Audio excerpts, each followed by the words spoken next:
मैं ही लड़ाई लड़ रहा हूँ यहाँ पे, मुसलमानों की भी लड़ रहा हूँ, मेरे समाज की लड़ रहा हूँ, अग्निवीर की लड़ रहा हूँ, किसान की लड़ रहा हूँ, बेरोजगार की लड़ रहा हूँ, बढ़ती महंगाई की, भ्रष्टाचार की और बढ़ते अपराधों की सारी लड़ाई मुझे लड़नी पड़ रही है। इस बिल का अध्यक्ष महोदय मैं विरोध मैसेज है देश के अंदर कि वक्फ का जो बिल आ रहा है वो मुसलमानों के खिलाफ है। मैं आपको याद दिलाऊं अध्यक्ष महोदय कि मुस्लिम क्रांतिकारियों ने भी आजादी के आंदोलन का अपना योगदान दिया, जिसमें मौलाना अब्दुल कलाम आजाद, अशफाक उल्लाह खान, मौलाना मोहम्मद अली जोर और मौलाना हसरत मोहनी जैसे नाम शामिल है। ये सरकार जब इस प्रकार के विधेयक लेकर आए तो उनका योगदान नहीं भुलाए और ऐसा मैसेज देश के अंदर नहीं जाए, ये मेरी मांग है। अध्यक्ष जी, बिल जब आया था तो यहाँ बड़ी चर्चा हुई और गर्मा गर्मी के अंदर सरकार ने इस बात को स्वीकार किया कि बिल को जेपीसी को भेजा जाए और ये जेपीसी के अंदर चला गया। जेपीसी की खबर रोज हम पढ़ते थे कि विपक्ष के सांसद जब अपना सुझाव रखना चाहते तो उनको बोलने नहीं दिया जाता और जेपीसी के अंदर जब और सुझाव आए तो उनसे हटके खाली एक फॉर्मेलिटी की जेपीसी में भेजने की, जो सुझाव जो संशोधन चाहते थे वो इसके अंदर नहीं गए। मेरी मांग है कि आप इसके अंदर बड़ा मन रख के विचार करें गृह मंत्री जी। अभी कोई इस बिल से परमानेंट कुछ नहीं होने वाला, मुझे नहीं लगता कि इससे परमानेंट कोई सरकार अपनी बनती रहेगी और जो चीजें उस पर विशेष रूप से आप ध्यान दें।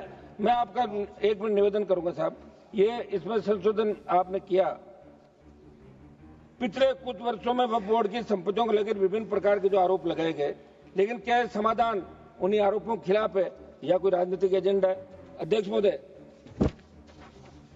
संसदीय कार्य मंत्री जी को मैं ये भी पूछना चाहूंगा कि बिल धार्मिक स्वतंत्रता में दखल तो नहीं देगा, फिर देश का आम मुस्लिम इसका विरोध क्यों कर रहा है?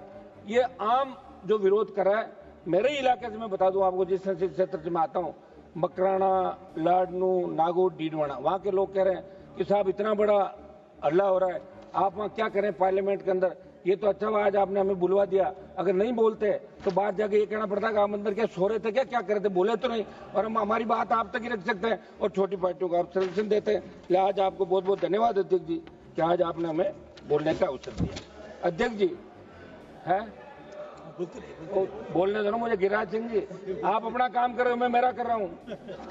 आप उधर से बोलो, मुझे भी तो बोलने दो साहब।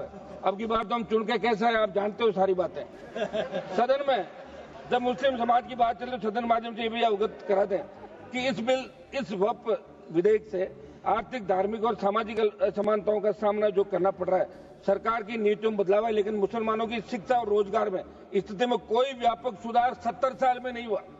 ठीक है, ये लोग भी भाषण दे रहे थे, लेकिन मुसलमानों का जो सुधार आर्थिक, सामाजिक, धार्मिक रूप से नहीं हुआ, तो इसमें कहीं न कहीं दोष इन लोगों का भी है।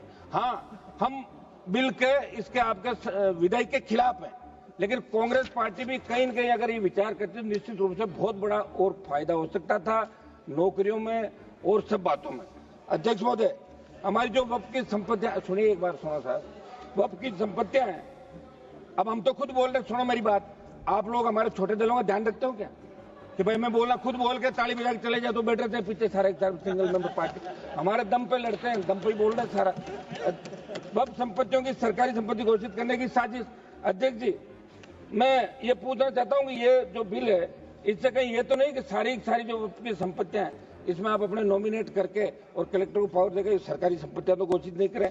ये एक बहुत बड़ा मुद्दा इस देश के प्रत्येक व्यक्ति के मन, सामाजिक ताना बाना। अध्यक्ष महोदय, इस बिल लाने के पीछे सरकार की मंशा पर सवाल निशान खड़े हो रहे हैं, क्योंकि आपकी नीतियां उद्योगपतियों के हित को देखकर बन जाती है। जैसे जमीन को धार्मिक और सामाजिक कल्याण के लिए संरक्षित किया गया था, उसे हड़प कर बड़े उद्योगपतियों को बांटना, मुस्लिम समुदाय के अधिकारों को चिरा जाना। एक मिनट समाप्त करो। इसलिए ये कैसे सुनिश्चित होगा कि मुस्लिम समुदाय के अधिकार का नहीं होगा? ये सरकार के जिसमें हितों को नजरअंदाज कर पूंजीपतियों को फायदा पहुंचाया जा रहा है। ये अन्यायपूर्ण नीति न केवल संविधान के मूल्यों के खिलाफ है, बल्कि सामाजिक ताने बाने को भी कमजोर करने का बड़ा षड्यंत्र है। अध्यक्ष जी, मैं ज्यादा इन पन्नों में नहीं जाऊंगा, फिर आप कह दोगे कि पन्ने पड़ रहे। मैं तो राजस्थान की बात करूंगा। राजस्थान में जो वक्फ की संपत्तियां हैं, ये मेरे प्रदेश के अंदर वक्फ की कौन सी संपत्तियां हैं उनके बारे में लोगों को पता ही नहीं, और राजस्थान प्रदेश की वक्फ की कौन सी संपत्तियां जो सरकार की तरफ जा सकती है, राजस्थान का मुसलमान भी देखना चाहता है कि हमारे हितों पे कुठाराघात हो रहा है। देखिए, राजस्थान से 11 MP चुन का है, बड़ा मुझे वो कहते हुए वो आ रही है कि 11 में से कांग्रेस पार्टी कम से कम एक को तो बोलने का मौका देती है। आप उधर से मैं ही बोल रहा हूँ, ये भी मेरे ही खाते में सारा, मैं ही लड़ाई लड़ रहा हूँ यहाँ पे, मुसलमानों की भी लड़ रहा हूँ, मेरे समाज की लड़ रहा हूँ, अग्निवीर की लड़ रहा हूँ, किसान की लड़ रहा हूँ, बेरोजगार की लड़ रहा हूँ, बढ़ती महंगाई की, भ्रष्टाचार की और बढ़ते अपराधों की, सारी लड़ाई मुझे लड़नी पड़ रही है। इस बिल का अध्यक्ष महोदय मैं विरोध करता हूँ और मैं चाहता हूँ कि बिल ये